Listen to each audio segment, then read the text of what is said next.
Hey, I'm Mike with My Own Productions, and today we are going to cover how to use the toolbar inside of Premiere Pro. So getting familiar with your tools in your nonlinear editing software is crucial for speed. The tools covered inside of today's tutorial are the basic tools that you will use when editing. They will assist you in getting your story told effectively as well. So let's go ahead and jump straight into the tutorial. Welcome to Premiere Pro CC 2018. And today we're going to be discussing the 16 tools that are located here within these 8 icons. And the first one we will discuss is the selection tool, which you can get by either clicking on the tool itself or pressing the letter V for Victor on your keyboard. And what this tool will allow you to do is actually select clips, as the name implies, and you can also either click on one clip, you can hold Shift and select specific clips if you'd like, or you can click and drag to select multiple clips, and whatever this box touches you will have in your selection. This is a very handy tool to use, and probably the one that most beginner editors use for all of their editing.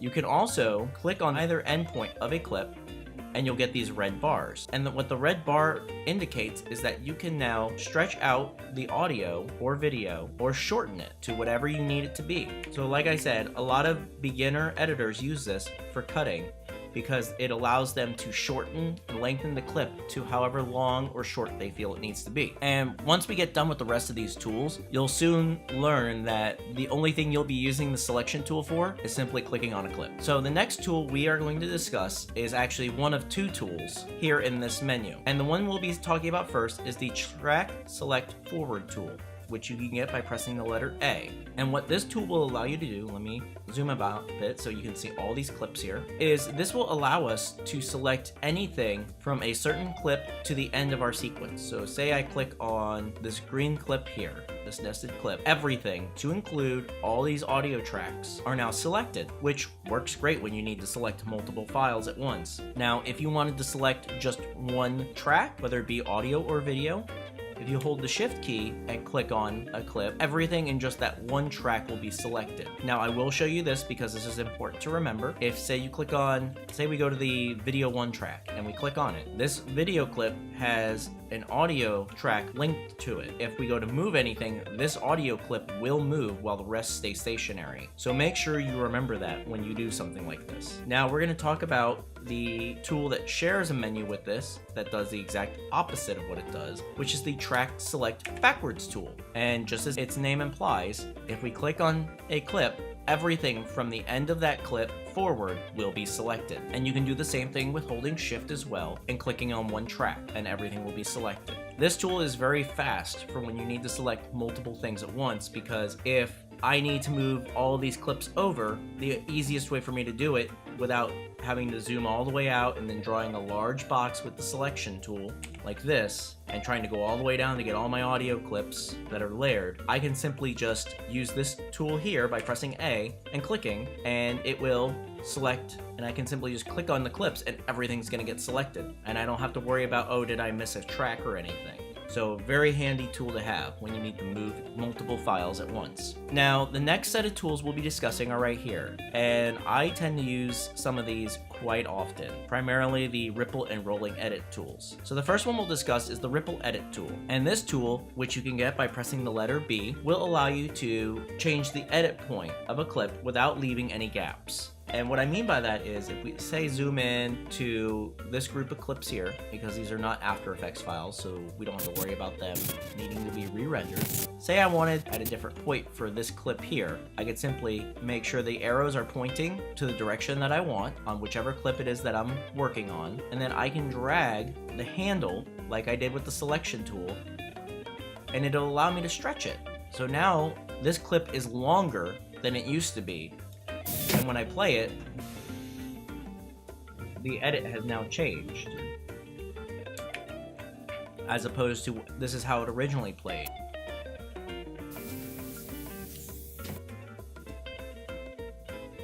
Now say I wanted to change how both of these clips are. at the same time, then I'm going to use the rolling edit tool, which you can get by pressing N. And what this will do is this will change the edit point between both clips at this shot. So now I can have it where I've made this clip longer and I've made this clip shorter.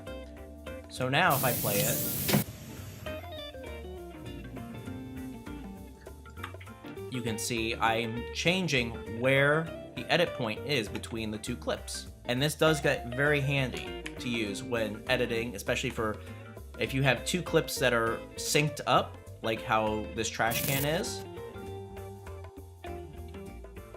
This will make things where you can get the exact edit just right. So the next tool we're going to discuss is the rate stretch tool. And this has to affect your timing of a clip, where basically the tool is changing how fast or how slow the clip will be. If we press R for rate stretch, and let's say we want to make this clip here faster. If I click on the clip and then I go to the endpoint and bring it in, you can't really see it because this clip is already as short as it is. Say I drag that real short here. So now this clip is 263% faster.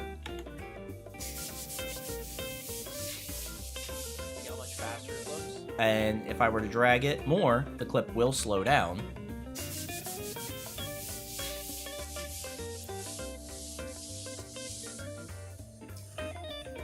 So that is the rate stretch tool in and of itself. It's a pretty self-explanatory tool. Now the next tool we're going to discuss is probably the second most used tool next to the selection tool, and that's going to be the cut tool, which you can get by pressing the letter C. And the splice tool will cut a clip wherever you click on, and it will only cut that track. Now, if say you wanted to cut everything that is, say at the playhead here, if you hold the shift key, you'll notice this large bar that goes across. That will cut everything at that playhead. So if I scroll down, if there's any other audio tracks, yep, see right here. So the cut tool, it's again, just like the rate stretch tool, very self-explanatory. Now the next tool we're going to discuss is the slip and slide tools. And these tools I don't tend to use as much, but they get very handy when I do use them. And the slip tool, for instance, this is going to keep our clip in the exact place where it is, but we can move the footage so our in and out points have changed.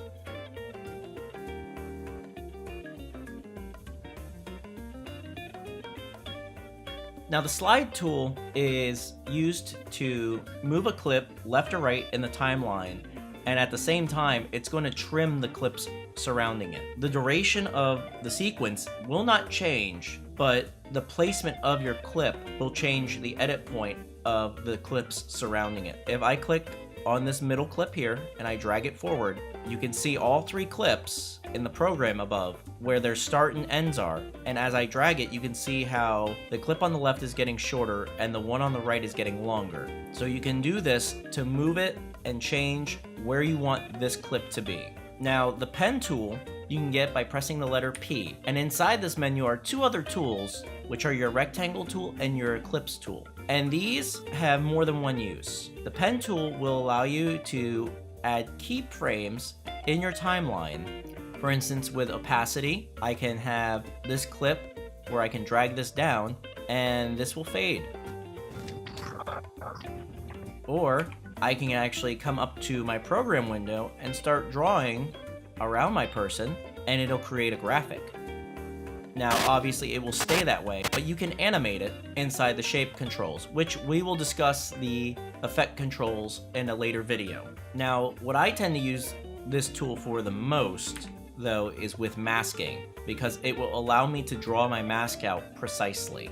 And the rectangle tool again does the same thing, just it draws a rectangle though. And the ellipse tool will also do the same thing, but just draw an ellipse or circle depending on how you shape it. And those will also make, as you notice down here, it'll make another graphic. It'll create another track for the graphic itself. The next tool we will discuss is the hand tool. You can get this by pressing letter H, and what this does is it allows you to move your timeline when you're zoomed in, which is handy when you know you need to move and see something maybe at an earlier point, or if you wanted to start playing at an earlier point in your film. And as you can see, I can't click on any of the clips, so I don't have to worry about accidentally moving a clip like I would if I had the selection tool. I don't really tend to use the hand tool all that much. It's something that I just don't seem to use. I tend to zoom in and out more when I need to get somewhere, which, talking about zoom, that's our next tool, which you can get by pressing the letter Z. And this will cause a spyglass to show up that will allow us to zoom in. And if we need to zoom out, if you hold the Alt or Option key and click, it will zoom out for you. Now you can also do this without the use of the spyglass. At the top of your keyboard, if you press the plus or minus keys, that will also zoom in and out for you. So that tends to be a little faster way than having to open up a tool just to do that. So the last tool we will be discussing is the type tool, and this is a very simple tool to use. It is going to allow us to put text on our video. So this tool is very simple to use. It'll allow us to create a text graphic in another video track. All you have to do is simply click on the screen and this red box will appear. And then you can just simply click inside, simply just have to click in there and type. So now we have this layer here above our text that we can drag as short or as long as we want. And that text is gonna stay right there and it won't move. Now you can animate this and change the options of this text over here in the effect controls panel, and there are options to keyframe. I'm not going to go into that in this video, but you can change keyframing of the text. You can animate it, you can change what font you want for it, so I can change it to any different types of style for the font. I can change the font itself, and you can also transform it, you can change the color. You can do whatever you want to your text inside of this. So it's a very handy tool to have, and I for one am happy that they've included this, because before the title creation tool was a little clunky in my opinion, and I tend to make all my credits inside of After Effects as opposed to doing them inside of Premiere. Adding this in allows me to create credits a lot faster. I'm not having to leave software in order to go do something simple as make a rolling credit. There is an additional step that you can do, the Essential Graphics panel, which I have another video coming up soon on, and this will allow us to animate a step beyond what this does here. So if you need to make credits, you can use this Essential Graphics panel here, and that'll allow you to do different things. So guys, there we have it. That is our tools inside of Premiere Pro CC 2018. So once you have a feel for the tools, you can start to have them be second nature, and like I said earlier, your editing will go faster. Now another tool that I recommend knowing that is not on the toolbar is the keyboard shortcuts. You can access this by pressing Ctrl-Alt-K, and if you're on a Mac, Command-Option-K. This will show you every keyboard shortcut and will also allow you to modify the shortcut to something that may work more in your favor. I have several things personalized that are not on the traditional keyboard shortcuts, like Nest Clip. So they are just a few keystrokes away as opposed to going through different menus. So check it out and let me know in the comments what tools you would use the most. Well, that's all for today. If you enjoyed this, please like and subscribe, ring that bell if you would like to see more. Check out the social media links and my Patreon page in the description. Go ahead and leave me a comment with any other post-production tutorials that you would like to see, and I'll see you on the next one.